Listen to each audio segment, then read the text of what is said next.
Britain goes dark. Summer-autumn 1940, the Blitz begins. German bombers need a way to hit cities at night. The trick isn't eyesight, it's radio. A civil landing aid from the 1930s, the Lorenz beam, is stretched into long-range Knickebein, 2 overlapping lobes. Dot to the left, dash to the right. Fly the steady tone to stay on course. A second crossing beam tells you when to drop. British scientific intelligence suspects beam guidance. Prime Minister Churchill orders a flight to hunt the signals. Lacking proper gear, the RAF literally buys a Hallicrafters S-27 receiver from a London shop, bolts it into an Avro Anson, and finds the beams. Inside the Air Ministry, the German system gets the code name Headache. The counter-jamming is aspirin. How to break it? First move, meaconing, rebroadcasting, on the same frequency to create fake equisignal. Zones so the pilot thinks he is centered while drifting off target. In parallel, low-power dot transmitters and noise jammers blur the on-course tone. Results start to show. Bomb strings kink short of cities.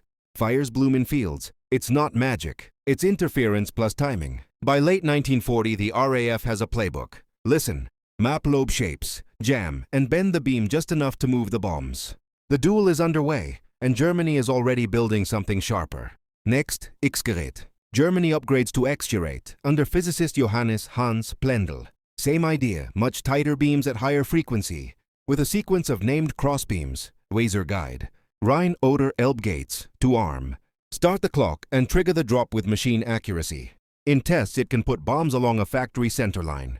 Britain tries to jam but learns a hard lesson. On 14th of November 1940, Coventry British jammers target the wrong modulation, 1500 unters. German gear filters at 2000 Hz, so the raid lands. 5 days later at Birmingham, corrected jammers work and accuracy drops. Breakthrough. A crashed He 111-6.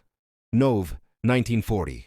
West Bay reveals the cockpit decoder that turns dots and dashes into a needle, proof of automation. Counterplan. Transmit a false Elbe, crossing earlier than expected.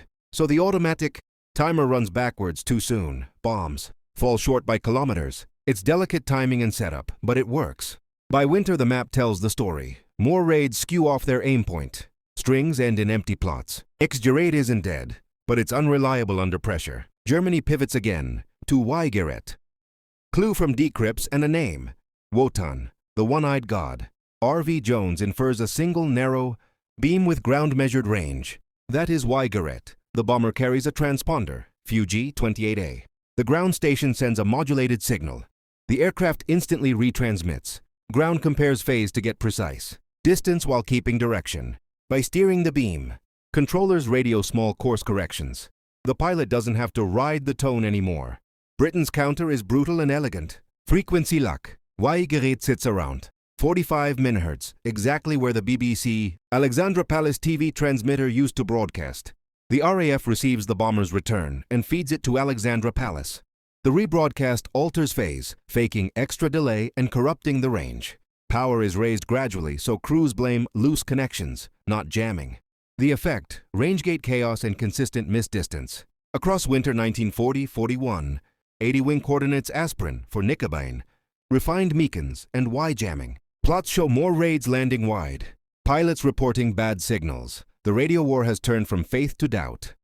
By May 1941, with the Luftwaffe preparing for the Soviet campaign, the Battle of the Beams winds down.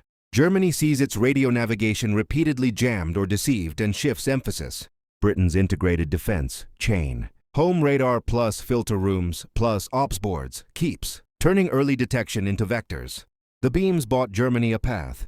The system bought Britain minutes, and minutes decide night wars. What this episode proved, navigation beams could be measured, mapped, and moved. From here, the fight evolves to night fighter control, a GCI, the Kammhuber line, and Allied radio deception on an industrial scale. But the pivot began in 1940, when a shop-bought receiver, a TV mast, and a few careful phase shifts turned invisible lines into misses.